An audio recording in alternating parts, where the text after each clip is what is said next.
our memories of Sting. Now, AJ and I are both living in Connecticut, but we grew up in different places. AJ was a Florida boy. I moved around, and I was living in New Jersey for some of the earlier part of my life. So we saw different wrestling because boys and girls back then, it was just these things called, territories. Territories, and it was like TV channels that would carry wrestling at different times, and you had to find them. And I'm wondering which one of us saw Sting first. My first memory of Sting is very simple. It's with Eddie Gilbert's First Family, and that's the first time I ever saw him in the UWF. Oh, okay. So I didn't know you had saw that. I was wondering about that. So I think we saw him at the same time then. I saw later him with the Ultimate Warrior, but I don't remember that from Mid-South at all. Same thing. First time I saw him was with Hot Stuff Eddie Gilbert, Hot Stuff International, UWF. Hot Stuff International, yeah.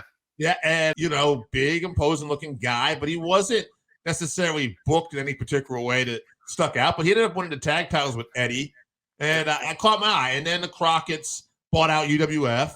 Sting came over, and I would see him. And it's kind of funny for a guy who would end up being known as the gullible babyface at a point in his career that got turned on. People forget the early part of Sting's run. He beat up Flair, and then when the Horseman would come to jump him, he'd get out of there. And he was like the first smart babyface who didn't stick around to get beat. He'd like leave in the crowd, and then he had friends. So that caught my eye, and that's really what started to make me look at Sting differently because he got over on Flair. Magnum TA was fantastic, but he would literally just sit there and take a beating from all the Horsemen. Same thing with Dusty. Oh, yeah, I'm going to fight Flair, but when those Horsemen come, I'm going to try to fight them too. Sting was like, screw this. Yeah, I beat up Flair. I'm going to the crowd. Yeah, it caught my mom's eye. I remember when I was a young man too. She watched like, "Oh, that guy's smart." She's like, "I like how he just leaves. Good for him." And I was like, it was one of those things caught me as a kid too. I'd watch it. Like, Well, he was also different than the wrestlers that we had seen. We had seen other wrestlers try to be new age, like Todd Champion, stuff like that. But Sting actually looked like he was a young man who actually was in a culture. He looked like that surfer with the blonde hair, and he didn't look like he was trying to portray it. Right. He looked like he was actually part of the generation. Sting would go on. He'd be a Horseman for a little bit later on in his career. He had a great feud with Flair again, won the world title from Flair finally a few years later. I think he also got a lot of support because of that knee injury. I think people felt so bad about him blowing out his knee and losing that opportunity that by the time he came back around, first of all, people were legitimately worried about the Horseman taking out his knee because they had done that to Dusty Rhodes in the past. They had done that. So people were really scared for him, and people got behind him. Great time period. And I would say, honestly, he would have legendary feuds later on as world champion with Big Van Vader. He had some feuds before that, even in the U.S. Championship with Rick Rude and Nikita Koloff. When Koloff came back, I saw a clip of a match online that I forgot about. It was Sting and Luger going for the tag titles against the Steiner brothers, where Koloff interfered in accident. He's going for Luger, and he hits Sting, and it leads to their feud, and it's just tremendous. And and then he turns on Sting on the interview afterwards and ends up clotheslining him with the chain. Eventually, and it was one of those things where, once again, you were emotionally involved behind him. One of the things I'd also like to point out is early in our friendship, we used to debate who was more of a schmuck, Luger and the Ultimate Warrior. We could never put Sting in that same vein because Sting could actually work in the ring. Sting could go. He wasn't Bret Hart or Shawn Michaels or Malenko or something, but he was not a clumsy big man by any stretch of the imagination. And how many muscular guys in that time period?